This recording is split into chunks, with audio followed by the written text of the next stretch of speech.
Hello, my name is Sabur Sheikh, and I will be sharing my literature path.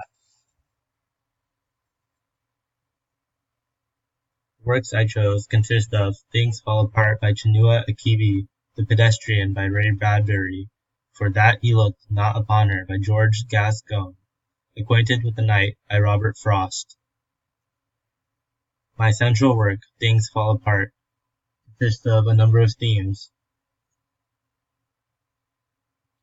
Fate and free will. Okonkwo was raised by a lazy and stubborn father, and is expected to take after him. However, he becomes a rich and influential leader in the Igbo tribe. Okonkwo chose to follow his free will instead of the lifestyle which his father had left for him. This adheres to the theme, as it shows how Okonkwo exercised his free will to overrule his fate of becoming a shameful member of society like his father. Tradition. As a leader, Okonkwo is expected to practice what he preaches. An oracle tells Okonkwo that Ikemefuna, his adopted son, must be killed in exchange for the death of a woman who died several years prior. He complies and sends people to kill Ikemefuna. However, Ikemefuna runs towards him, and Okonkwo is forced to kill him to uphold the oracle's request in front of the people. Family. In the Igbo tribe, the ideal family consists of numerous functional members, each withholding a certain duty. The father is a provider and protector of tradition, the mother a caregiver and child-bearer, and the children the laborers and students, expected to learn and carry on the tradition to subsequent generations. Okonkwo works hard to achieve this structure, not only within his own family, but within the families of his tribe. Masculinity, reoccurring theme in contemporary literature that can be found in many works. For example, in The Great Gatsby by Scott Fitzgerald, Tom Buchanan exhibits toxic masculinity, setting a standard of what is considered manly and what is not. He beats his wife and behaves in an arrogant manner, severing his relationships at the expense of his desire to not be effeminate. This reflects in the book Things Fall Apart, as the main character, Okonkwo, kills his adopted son in an attempt to defend his masculinity. Such an action is not considered effeminate, as he withholds the request of the oracle. This trend of choosing between what is attributed to a person and what makes a person is a universal issue in real life and is reflected in literature through many works. Individuality. Okonkwo thought that all members of his tribe were able to live individually and to not be wholly dependent on one another. He has his own pride to protect as a leader and puts his reputation beyond family. The outcast in this story is Okonkwo. He has unrealistic yet traditional expectations for his family and tribe. As a prominent leader of the Igbo tribe, he demands for an obedient family that strictly adheres to the culture. When he accidentally kills a 16-year-old boy at a funeral, he is deemed responsible and is exiled to his motherland, Luganda, for 7 years.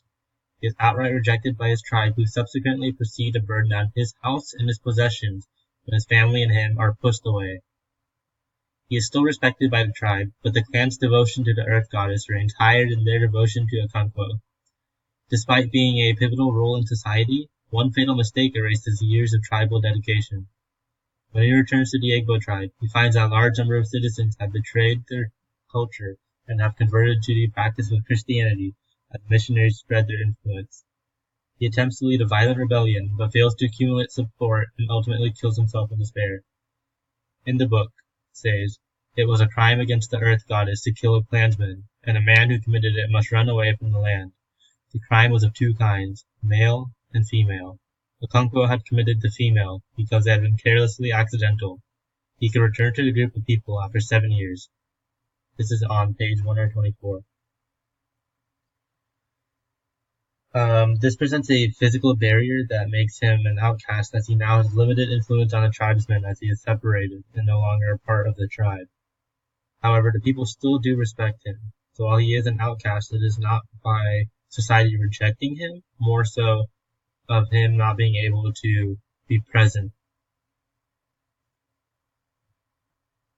Moving on to the short story The Pedestrian by Ray Bradbury. In a regressive, futuristic society, people are addicted to television and mass media. The only external stimulus needed is through a screen. Leonard Mead, a writer in a world of viewers, is arrested for simply taking a walk in the night with the intention of getting fresh air. This is deemed as irregular by society, which ultimately places him in a psychiatric ward.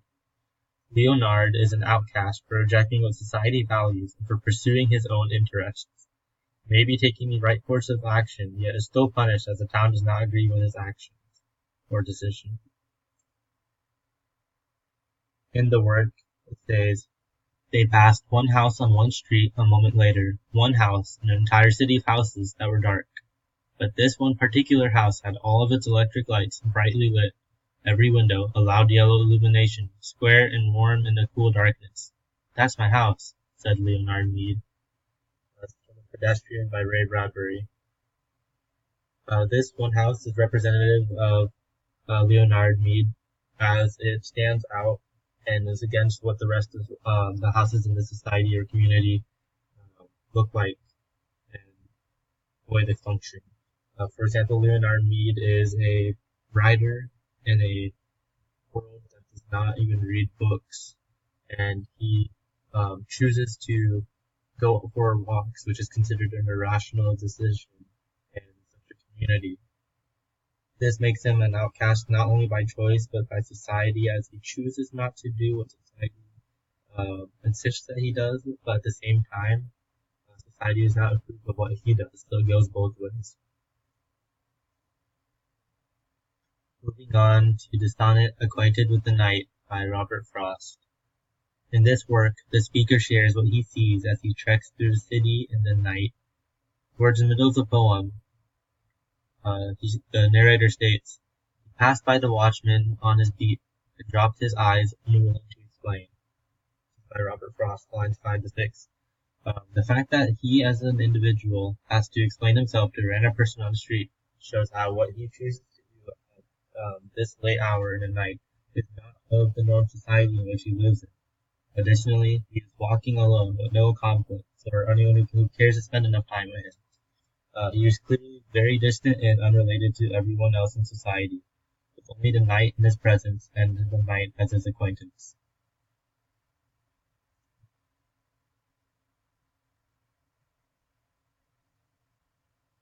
Moving on to my fourth work, For That He Looked Not Upon Her.